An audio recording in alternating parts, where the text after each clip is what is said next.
Well, today is tax day.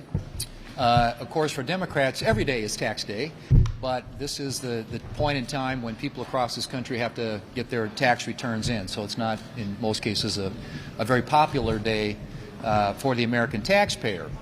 And the Democrats, of course, in their budget this year proposed increasing taxes almost another $5 trillion, $4.7 trillion in new taxes, and that's on top of the $318 billion in taxes that were included just in legislation that they passed last year. So this is all part of what happens when Democrats control government in Washington. They raise taxes, they increase spending, and they grow government. That's the very simple formula. And one of the ways that they try and do that is to increase funding for the IRS. So the so-called Inflation Reduction Act included $80 billion in new IRS funding to hire an additional 87,000 employees. In 2025, there will be 105,000 employees at the IRS, a 45% increase over this year.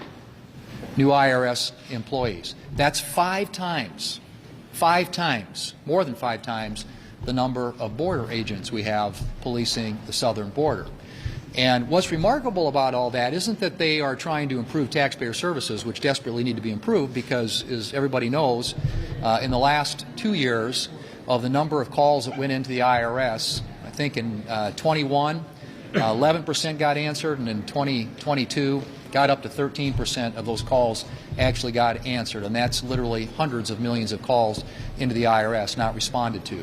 So what do the Democrats do when they increase all this funding for the IRS and all these new employees?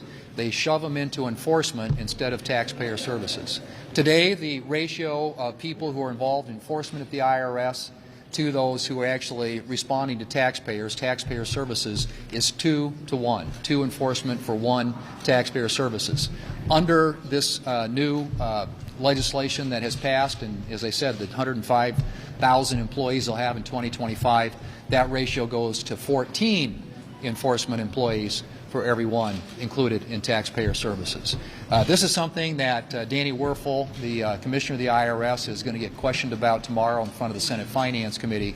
But I think on behalf of the American people, it's up to us to try and hold this agency accountable and realize that in the end it's the American people who are paying the price for all this, and what they're going to get caught up in is a lot more audits and a lot less service.